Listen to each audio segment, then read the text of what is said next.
Muy buenas tardes. Tenemos hoy día la presencia del señor Luis Antonio Mesa. Él es un músico de reconocido prestigio y además musicólogo. No le gusta mucho que le digan musicólogo porque creo que músico es más acertado. Pero en fin, él es abogado además, periodista, Premio Nacional de Música, en fin, tiene pues una hoja de vida extraordinaria. Ha sido jefe de la página de música del diario El Comercio, ha escrito incluso en las páginas editoriales del Comercio también, sobre cultura en general. En fin, vamos a tener bastante que conversar. Muy buenas tardes, señor Luis Antonio Mesa. ¿Cómo está usted? Buenas tardes, señor Sarabia. Estamos listos para comentarle al público, digamos, sobre la posibilidad de, en musicología o en música, no hay mucho campo, digamos, para que la juventud vaya tomando ese camino, les atraiga. No es, digamos, una carrera como quien dice pedagogía, como quien dice derecho, no, desde luego, pero es una cosa muy simpática y sobre todo que tiene muchos, digamos, adherentes en cuanto a la música en sí, ¿no? Al oído, ¿no? Permítame hacer una pequeña aclaración. Hace un momento usted dijo que yo rechazaba el término de musicólogo y que prefería el de músico. Voy a precisar por qué. No es que lo rechace. Lo que pasa es que la musicología es una especialidad dentro de la música. Hay música instrumental, hay composición, hay dirección. Música antigua. La musicología está dedicada sobre todo a la investigación. Es la cosa histórica, ¿no? Yo he hecho muchos trabajos de musicología. Por ejemplo, he escrito para enciclopedias, he investigado el himno nacional, cosas así. Pero en rigor no soy un musicólogo. Se podría decir que soy un músico profesional y un musicólogo aficionado, ¿no? Hago esa distinción que es importante. Respecto a lo que decía usted, yo creo que hay también un error.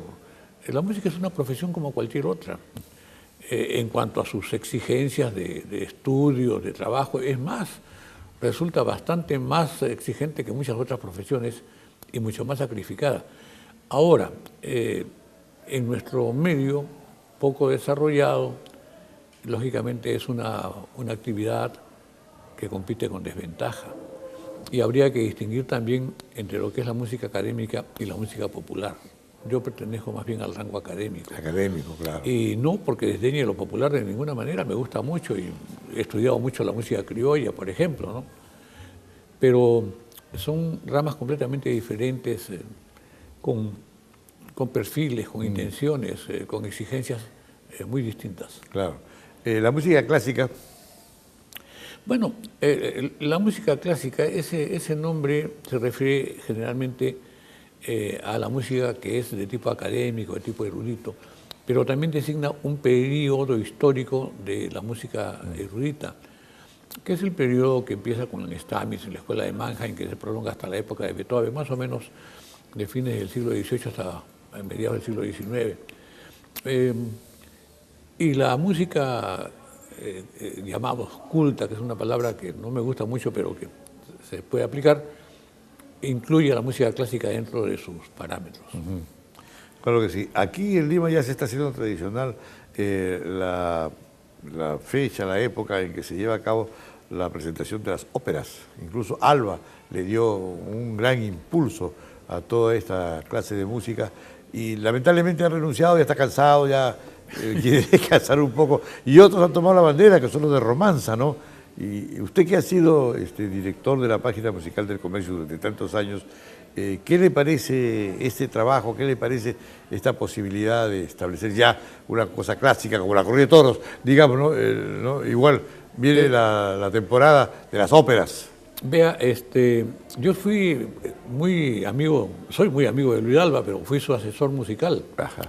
Y pertenecía a la directiva de Prolírica justamente en los últimos años en que nos tocó el cierre. Lima ha sido una plaza de ópera siempre muy interesante. Hay un dato que mucha gente desconoce. En Lima se compuso, en el Perú, ¿no? Se compuso la primera ópera del Nuevo Mundo, La Púrpura de la Rosa, en 1701 o 2, por ahí, no me acuerdo bien la fecha, por un compositor español que vino con el séquito del virrey, el conde de Lemos. Él era Torrejón y Velasco, el compositor. Y desde entonces hubo en Lima un movimiento operático interesante, a veces local, basado sobre todo en música española, ¿no? Música de la corte española, y compositores valiosísimos, que después, con la llegada de Andrés Bolognesi, padre del héroe, sí, tomó mucho impulso ya la ópera italiana. La ópera italiana de la época de Rossini, por ejemplo, ¿no?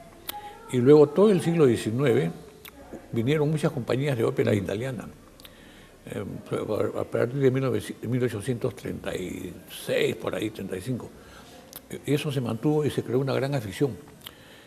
Afición que tenía pues ciclos, a veces desaparecía, dependía de muchos aspectos, por ejemplo, de los cantantes que se podían contratar, los empresarios, en fin, lo que es el mecanismo de la música en general, ¿no?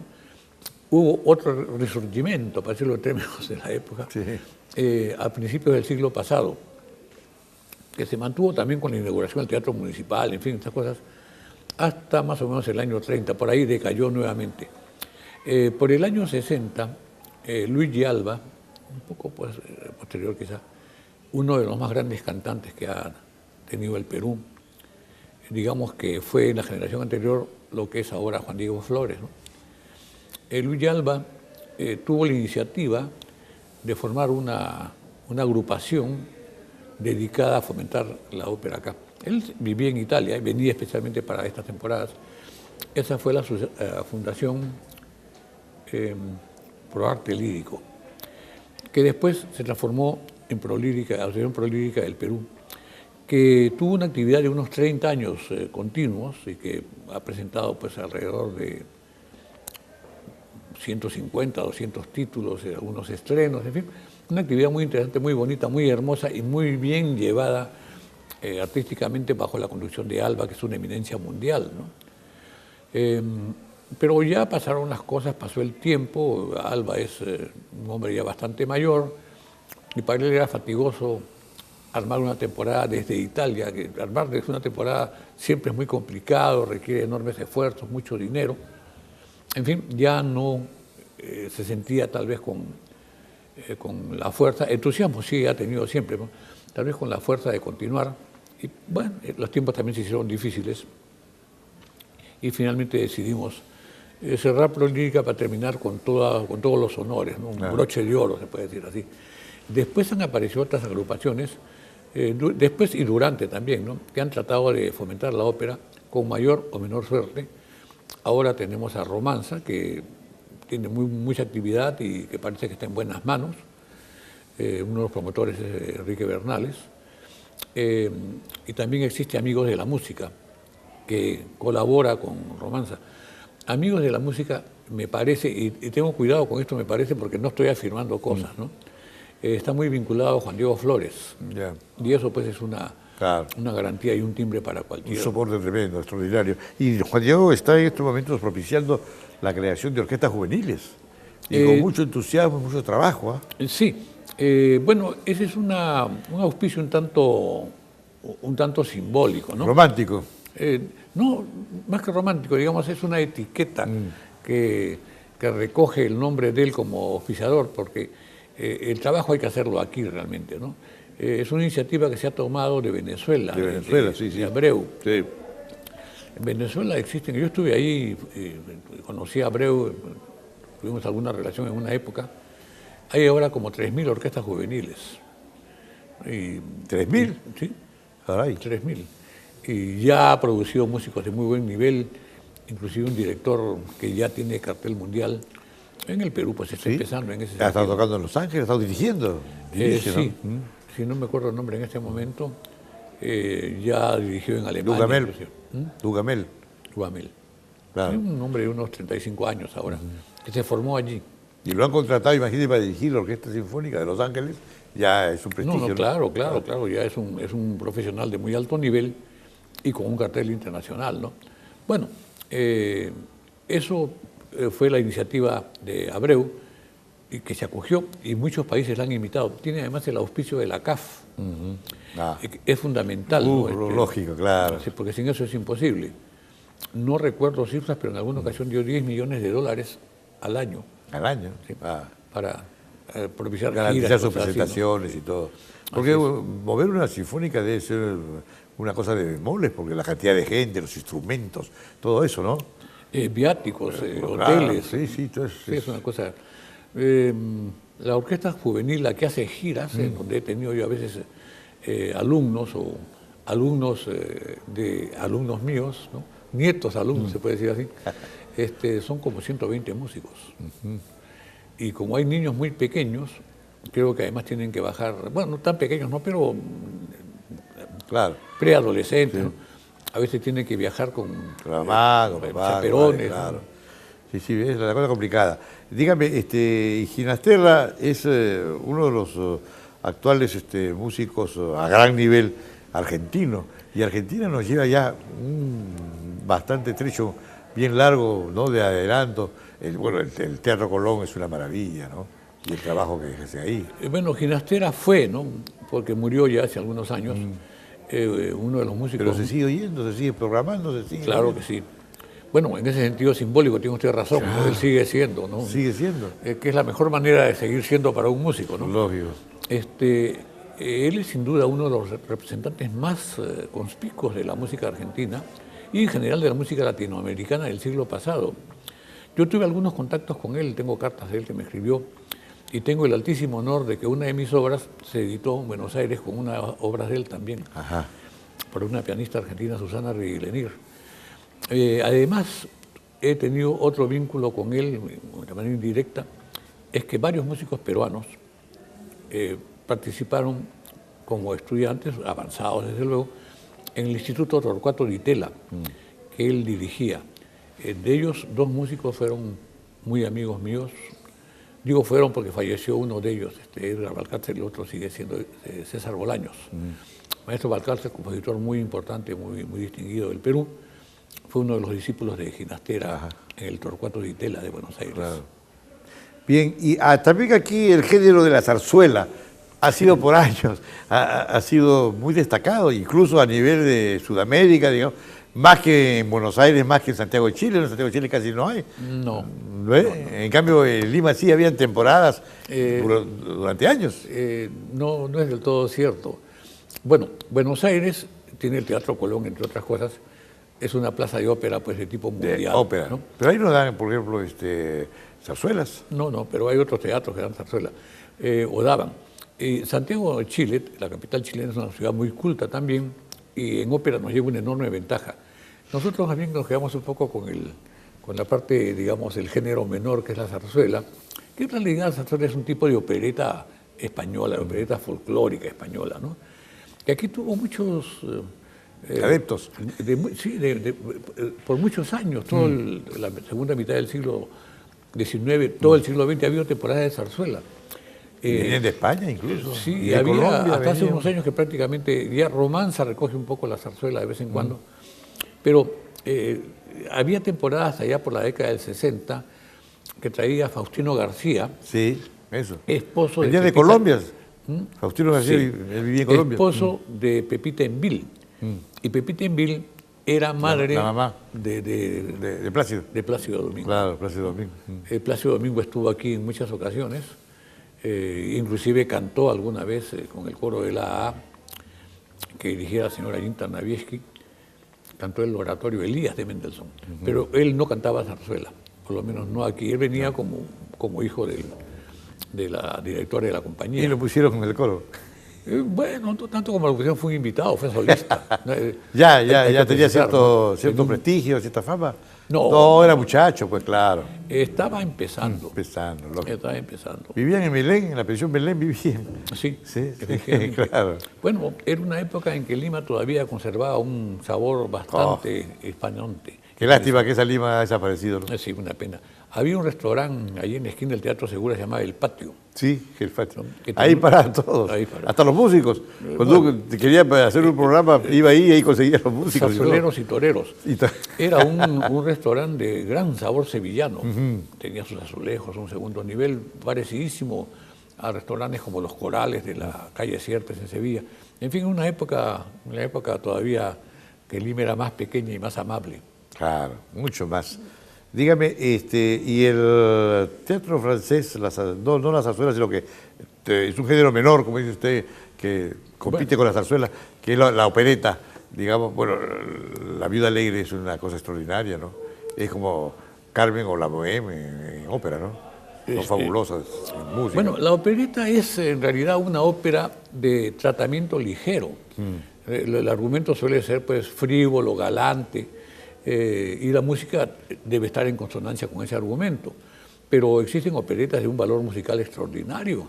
Bueno, además, por ejemplo, una obra como El rapto en el serrallo de Mozart es en realidad una opereta, una Singspiel, para decirlo en alemán.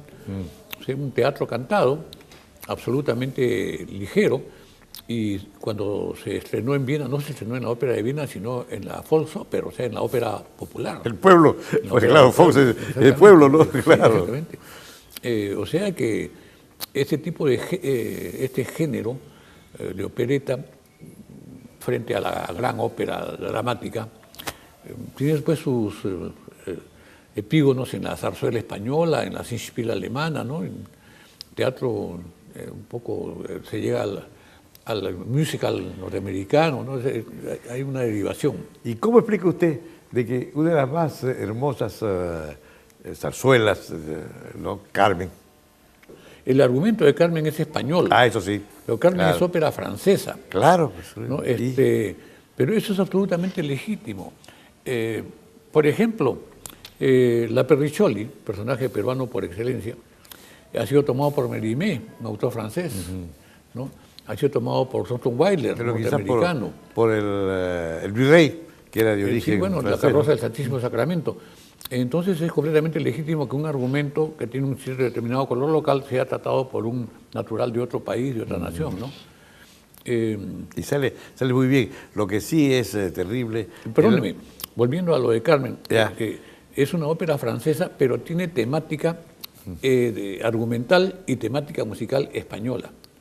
Es decir, Bizet recogió melodías de tipo español, o las imitó o las tomó de oído en alguna parte, y con eso confeccionó una ópera que tiene un ambiente español sabrosísimo, ¿no? Sabroso. Es una de las óperas que me gustan más. Sin duda. La música. Bueno, y Ollanta, hablando de algo peruano. Ollanta, ópera de Vallerriestra. Hace poco Prolírica presentó Ollanta. Sí. Presentó aquí en el La Huaca, en el Teatro de La Huaca. La presentó después de más o menos 100 años de su estreno. Es una ópera hermosa, muy bien hecha. Es una ópera italianizante, ¿no? Una ópera italianizante en su estilo, ¿no? Pero el argumento pues es totalmente peruano. Más que peruano, es un argumento prehispánico. Incaico, claro que sí. Y Vallerriestra, que era un músico excelente, muy olvidado lamentablemente, incrustó de una manera muy legítima, con mucho sentido de la oportunidad, algunos motivos andinos, ¿no? Para darle color local. Yo tuve el altísimo honor de orquestar el Requiem de Vallerriestra, que él dejó sin terminar. Así que lo concluí y se estrenó, se puede decir, en la Catedral de Lima hace unos años. Justamente también, como los autos de fe. Bueno, por iniciativa de Prolírica, y con el entusiasmo, claro está, de Luis Alba. También hice un arreglo de unos bocetos de Vallerriestra, los preparé para cuarteto de cuerdas y fueron estrenados en el Festival Lucas David, un festival internacional que había en Lima de música de cámara, muy importante. O sea que Vallerriestra ha tenido, como sucede muchas veces en la música, un reconocimiento póstumo, ¿no? Que a él le habría agradado mucho porque fue un músico muy modesto y que vivió en circunstancias precarias, difíciles. Bueno, mire, lamentablemente en la televisión tenemos un enemigo terrible, este lo conoce, que es el tiempo. Ha sido muy elocuente la conversación con usted y sobre todo no hemos tratado nada. Hemos acariciado nomás el tema. Bueno. No, porque es tan amplio y tan hermoso que yo creo que esto justifica perfectamente que pasado un tiempo volvamos a reunirnos para seguir hablando de música, sobre todo cuando termine la actividad actual ¿no? Y luego vamos a conversar sobre la música. Le agradezco su presencia y le brindo las cámaras para una despedida. Muy amable, muchas gracias. Bueno, en realidad usted ha utilizado una frase muy simpática, ¿no? Que hemos acariciado la música. Yo creo que la música merece ser acariciada. Gracias. Come on, let's twist again.